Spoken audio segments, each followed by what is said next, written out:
Hi hello friends, நம்ம இன்னைக்கான வீடியோவில் எதை பற்றி பார்க்க போகிறோம்னா ரோஹித் சர்மா பற்றி தான் இப்போ நம்ம பார்க்க போகிறோம். ரோஹித் சர்மா வந்து யார் என்னன்னு நம்மளுக்கு எல்லாருக்குமே தெரியும். அவர் ஒரு கிரிக்கெட் பிளேயர் என்னன்னு நம்மளுக்கு தெரியும்.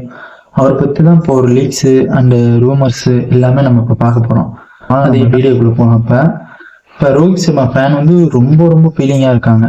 அது ஐபிஎல்ல மேக்ஸிமம் முக்கியமான டீம் கேட்டிங்கன்னா சிஎஸ்கே அண்டு மும்பை இந்தியன்ஸ் ரெண்டு மட்டும்தான் சொல்லுவாங்க. நம்ம இப்போ சோசியல் மீடியாவில் அதிகமாக இன்ஸ்டாகிராமில் ஃபேமஸாக இருக்கிறது வந்து நம்ம மும்பை இந்தியன்ஸுங்கிறது எல்லாருக்குமே நமக்கு தெரியும். 13 மில்லியன் இருந்துச்சு. மும்பை இந்தியன்ஸ் கேப்டன்லேருந்து நம்ம ரோஹித் சர்மாவை தூக்கிட்டாங்க.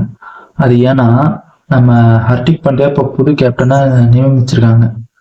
ஹர்திக் பாண்டியாவை கிட்டத்தட்ட 15 கோடி ஏலத்துக்கு எடுத்திருக்காங்க.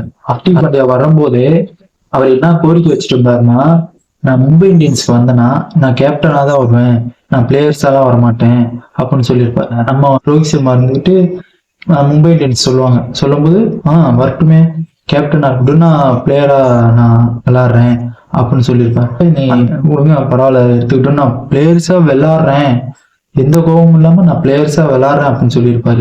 கேப்டனா நியமிச்சிட்டாங்க. சொல்ல போனா அபிஷியலாவே மும்பை இந்தியன்ஸ் அபிஷியல் பேஜ்லயே வந்துருச்சு. அது மட்டும் இல்லாம நம்ம டிஷர்ட், நம்ம எம்ஐ டிஷர்ட் இருக்குல்ல, அது வந்து ரோஹித் சர்மா தூக்குனனால அவங்க ஃபேன்ஸ் கடுப்பாகி சொல்லி செஞ்சுட்டாங்க, குப்பை தொட்டியில போட்டாங்க.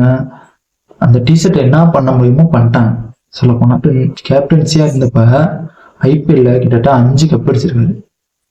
ஃபர்ஸ்ட் 5 கப் அடிச்ச கேப்டன் அவர் தான். 13, 15, 17, 19, 20 இந்த வருஷத்துல எந்த கேப்டன்சிலுமே 5 கப் அடிச்சு கொடுத்தது கிடையாது. டாப்ல வந்து கிட்டத்தட்ட டாப்ல வந்து 2 டீம் தான் இருக்கும். அண்ட் சிஎஸ்கே 1, 2வது வந்து மும்பை இந்தியன்ஸ் இருக்கும். மொத்தமே 158 மேட்ச் விளையாண்டுருக்காரு. சொல்ல போனா வின் பண்ணது மட்டும் கிட்டத்தட்ட 87 மேட்ச் வின் பண்ணியிருக்காரு. லாஸ்ட் ஆனது வந்து 67 மேட்ச் லாஸ்ட் ஆயிடுச்சு.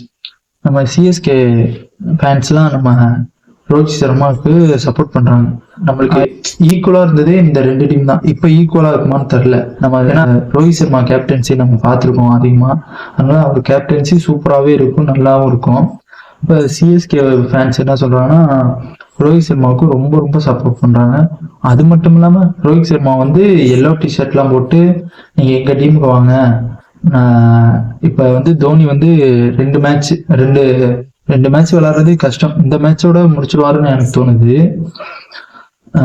அது போனதுக்கு அப்புறம் இவர் கேப்டன் ஆக்கலாம் அப்படிங்கிற ஒரு மைண்ட் ஒண்ணு சிஎஸ்கே ஃபேன்ஸ்ட்டு இருக்கு. இதோட இந்த வீடியோ முடிச்சுக்கலாம். ரோஹித் சர்மா பத்தி நம்மளுக்கு முடிஞ்ச டீட்டெயில்ஸ் கலெக்ட் பண்ணி நம்ம பார்த்துட்டோம். அடுத்து நெக்ஸ்ட் வீடியோல பார்க்கலாம். ஓகே, பாய்.